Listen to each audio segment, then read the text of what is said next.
Hello everyone and welcome back to the channel. It's Monday the 12th of April, so we're allowed out. So I've come here to the beautiful Lake District and I'm on the banks of Lake Ullswater. It's a lovely day.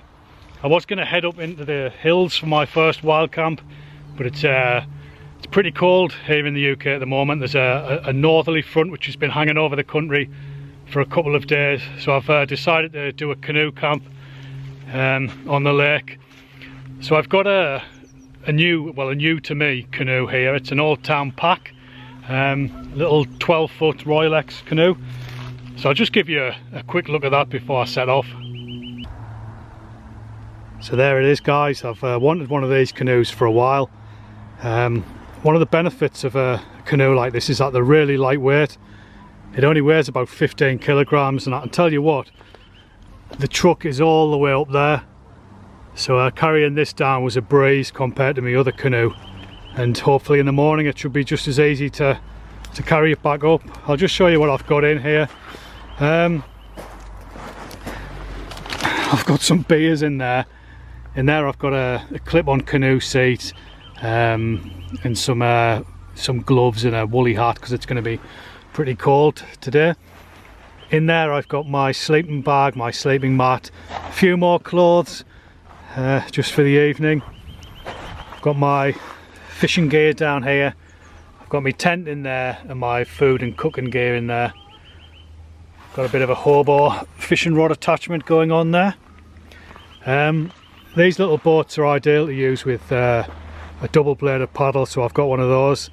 But I do have my single blade paddle in the back here, which to be honest I do prefer to use, but it's if you look at the shape of the canoe, it's not quick by any stretch of the imagination. It does take a while to paddle with a single blade, and that's where I intend to camp, over at Silver Bay, if everything goes to plan.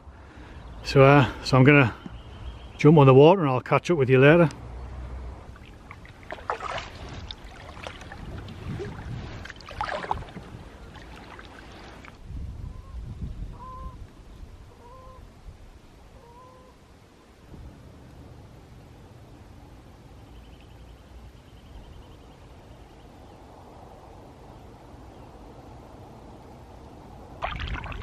So I'm pretty much at the southern end of the lake now. Just been winding my way up here with the single blade paddle and a bit of a breeze behind me. So yeah, I've had this boat out on my local river twice now, and going upstream was really difficult. I mean, it was virtually impossible with a single blade paddle, and that's because you have to do, because the boat's so small and wide, it's like a bathtub. You have to do a really kind of dramatic correction stroke pretty much every single stroke.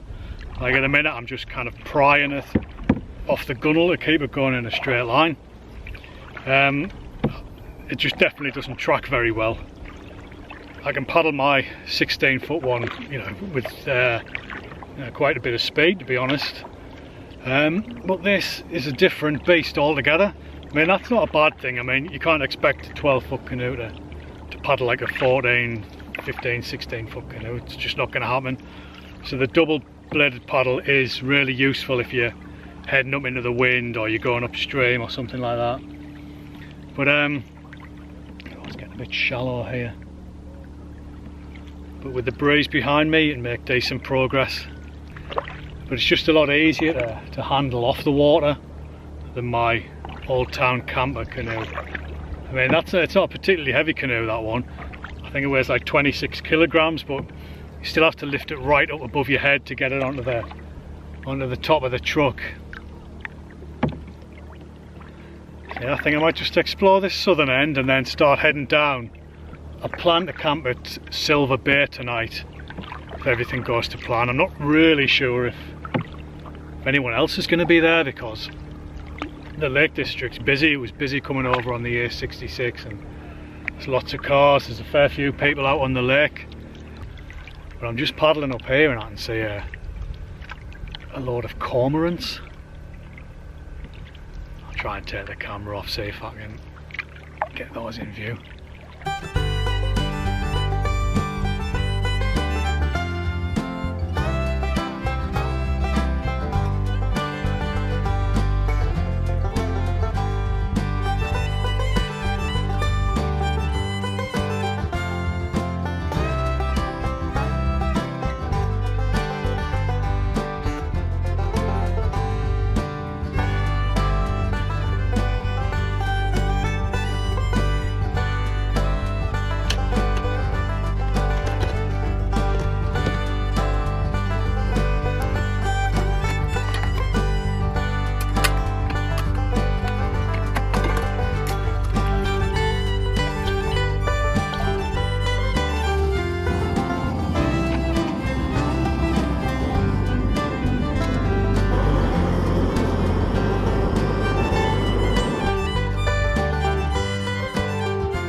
so I managed to get a brew on.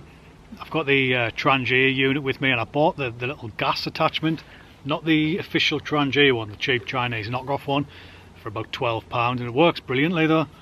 But what doesn't work very well are these Coleman performance gas canisters.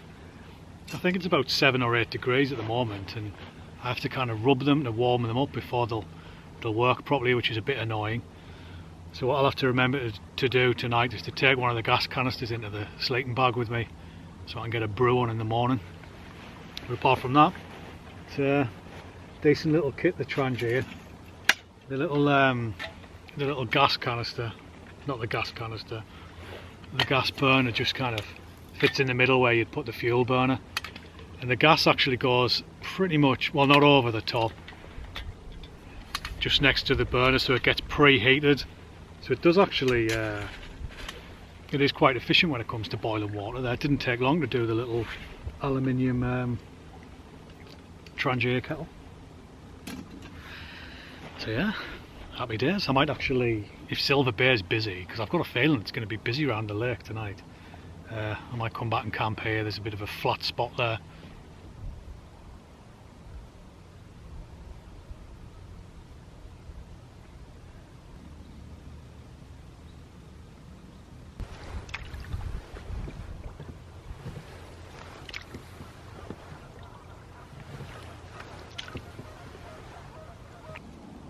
Well guys, this is Silver Bay, so this is where I'm planning on sleeping tonight. There's a few nice little grassy patches there where I can pitch the tent. Lovely view down the lake.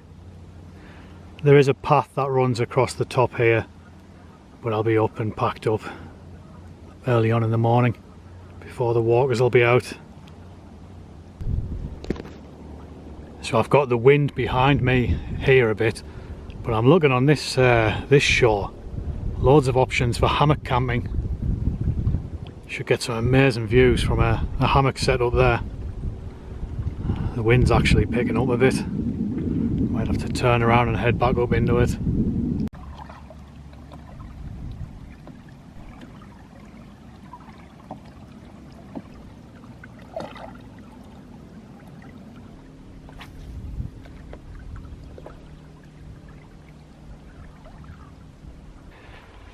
So I've just turned up at this little outcrop. If you know this lake, you'll know where I am. It's National Trust land. I've just got the canoe down there. Now, the wind has really picked up. I mean, it's not too much of a struggle at the moment, but as I mentioned, you know, that canoe's a bit small. So I was thinking, well, this could be a perfect place to pitch the tent for the night, but the National Trust have taken to sticking signs up and that saying no camping, no fires, no litter. I mean, you can't blame them, to be honest. I think it's probably a reaction to all the, what do you call it, fly camping that goes on these days, when people just turn up and drink about 50 cans of strong lager and then just leave everything behind, including the tents and the sleeping bags and the mattresses and the chairs. So yeah, they've had to put signs up, which is it's a bit of a shame because they never used to, you know. But if the wind dies down, it's probably only going to take us about 20 minutes to get back down to Silver Bay.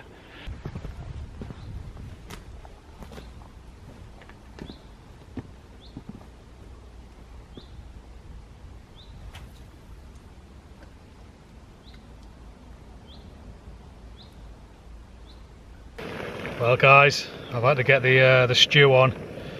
No chance of catching a fish for me supper. So this is just sausage, chicken thighs, green beans, peas, sweet corn, carrots, a bit of a stock cube, some tomato puree, salt and pepper, fresh parsley.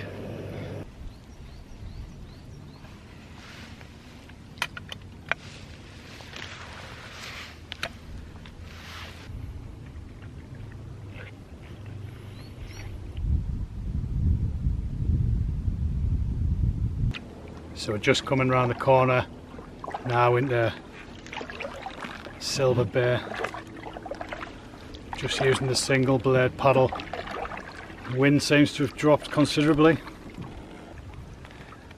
I would have stayed at the other place, but seeing as there's so many signs up, you can see evidence of campfires, and there's some plastic there which I'll stop by and I'll pick that up in the morning and put it with my rubbish.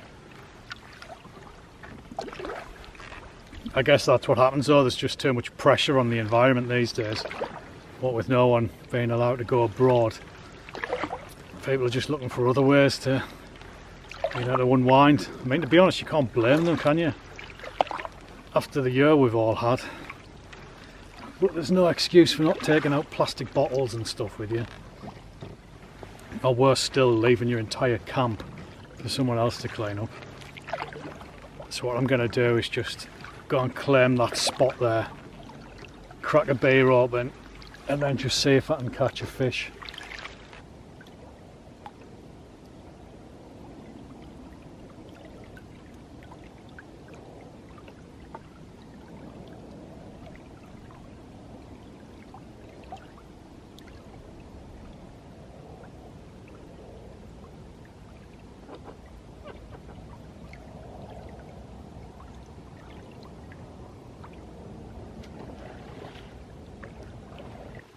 Well folks, as predicted, the fishing is going nowhere, so it's time for a beer.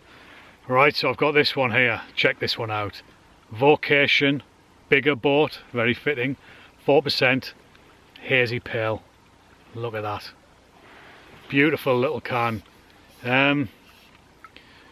Hops, Centennial BBC, Nelson Sauvin. So let's have a read of the blurb. Hold on a minute, I'm just gonna have to get too near shore. Just paddle out just a touch. A Trans-Pacific Pale brewed with hops from New Zealand and West Coast USA, with waves of hoppy aroma followed by a quenching bite of bitterness.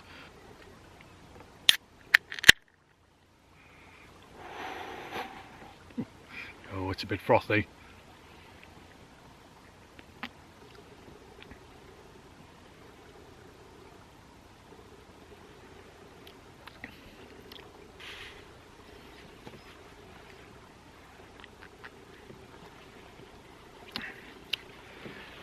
Give us a moment, I'm just going to have to do a bit of paddling.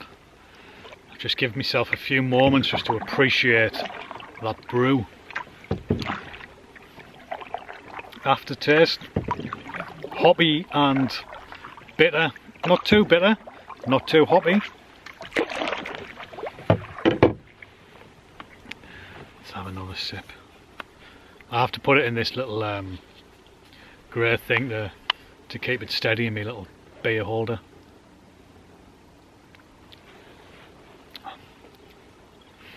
Yeah, I mean, I would describe that as just a classic IPA, you know. You're getting that cheeky, fruity hoppiness, but there's bitterness there, not too bitter. It's only 4%, so there's nothing really overpowering in the beer. Yeah, just a good old easy drinking IPA.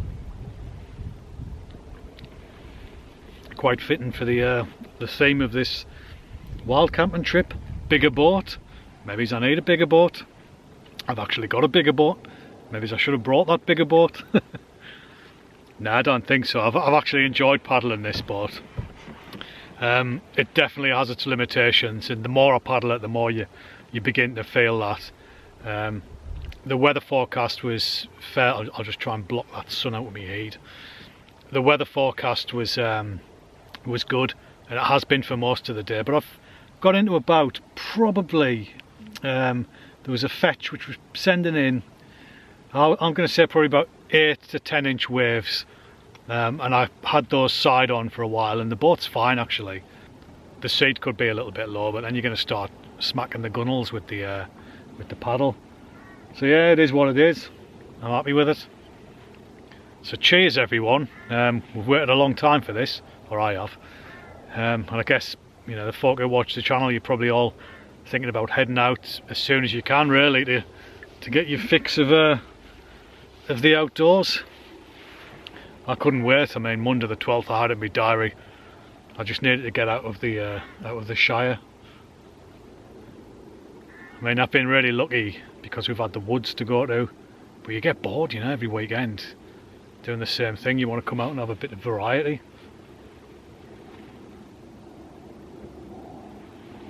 Oh, that is nice. I definitely wouldn't recommend drinking while you're in a boat canoeing or anything like that. I mean, you can see behind the shores about 20 metres away. And as the captain of this ship, I can handle both the boat and the beer. You can feel the cold already. I've got a t-shirt on, a shirt, and this Fjallraven smock, which is just thin. But I've got my North Face body warmer with me. But I'm gonna fish for a bit more than I'm gonna get to shore and think about pitching up actually.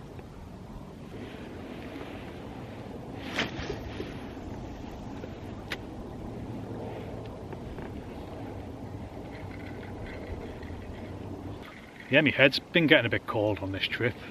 I cut my hair, I cut my own hair, lockdown haircut. I didn't cut it since the first lockdown, and it was starting to grow really long. I was starting to look like one of the Bee Gees because I'm going bald as well. So Tris got on Amazon and bought us one of those, you know, a pair of clippers. So I'd done myself a haircut.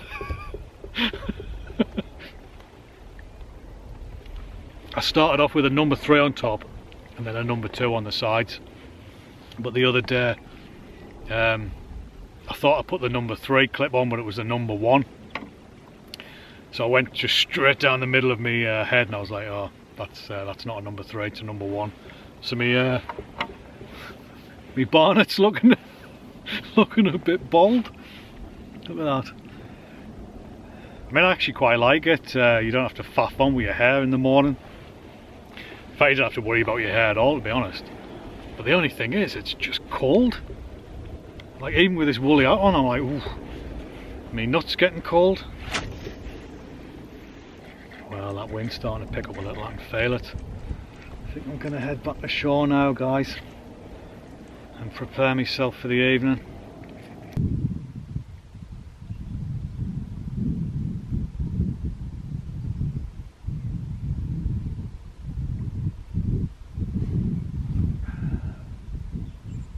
There she is, the old Vango Banshee 300. Got me money's worth out of this tent, I can tell you. So I've just quickly put the old tent up. I've got the canoe at the back there and just my fishing rod underneath. It's a cracking little tent, this. Pretty bomb-proof actually, although it is starting to, if you can see there, it's starting to wear away a little bit, but we've had it for years. I think I got it when they first came out, and they've been out for a long time. This is like the old Banshee, so it's quite heavy, but it's a 3-person tent. You can see it's getting all worn there. It's a 3-person tent, but it's ideal for 2 people really, and it's really spacious for 1. Be able to get all my canoe gear in there as well. So yeah, that'll keep the wind off me back, because it's getting pretty chilly. The wind seems to be coming down off those peaks up there, and it is cold. Seems to be dying down a bit now though, but I've got plenty of beers, so I'm just going to sit and enjoy the sunset, and I've got this nice little pad to keep my arse warm.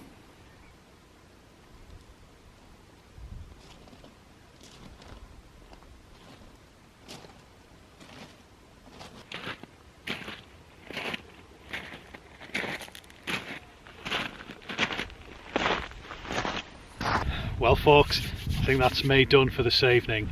It looks quite light on camera, but it's actually quite dark and it's really cold. So I'm going to crawl into the tent, get in my sleeping bag, watch a film, maybe sup another beer or 2, get an early night, and I'll get up with the lark, get a coffee on, and I'll see you then.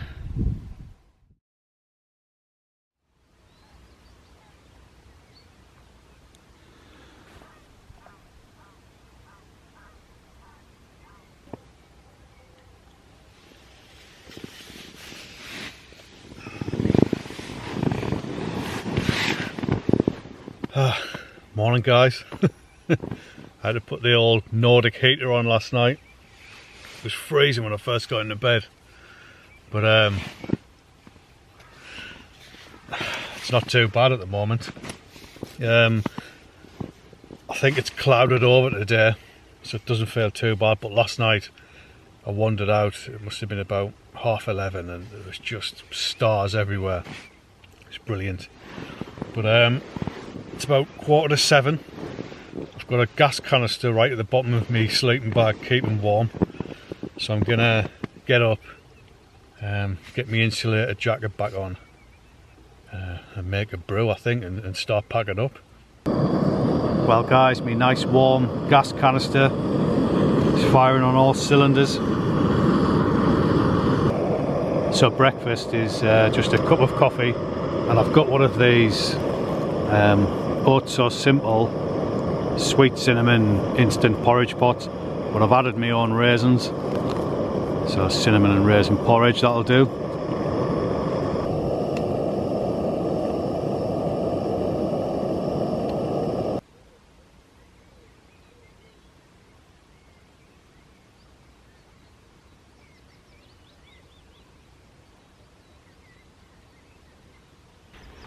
Well, it's 8 o'clock. I'm all packed up. There's the campsite behind. Leave no trace and all that. It's easy to take your rubbish out. So yeah, it was a nice morning actually. I just sat for about an hour having a cup of coffee and looking out down the lake. Really picturesque. Great way to start the morning. And the sun seems to be coming out just behind there. And the lake, it's not mirror flat, but it's not far off. So I've got the boat loaded up.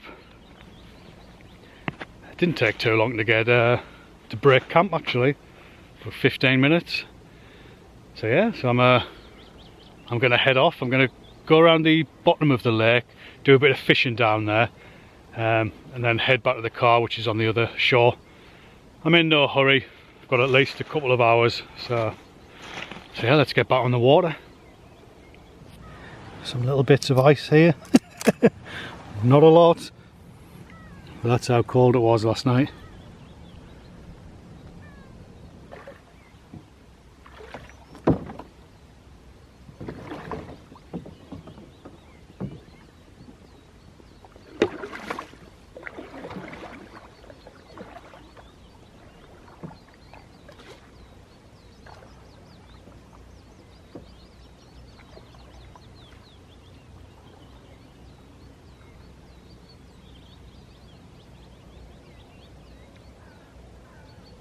So I had to paddle over the other side of the lake. There was some geese over there. I don't know if you can hear them, but they had the chicks with them and they weren't happy that I was anywhere near them. They were like hissing and starting to come towards us, and I thought, you see the clips of those people on kayaks getting attacked by geese. So I just paddled across the lake, and I'm just coming up this shore and I saw some clothes on the side, and there's a backpack and some shoes. No one else around, and then around the headlands comes a lady having a wild swim. So yeah, the lake's still really calm. I'm just going to head a bit further up, just have a quick look and make sure the car's alright, and then get the fishing rod out for a bit, see what I can catch. Really nice conditions on the lake though, really lucky to have it like this.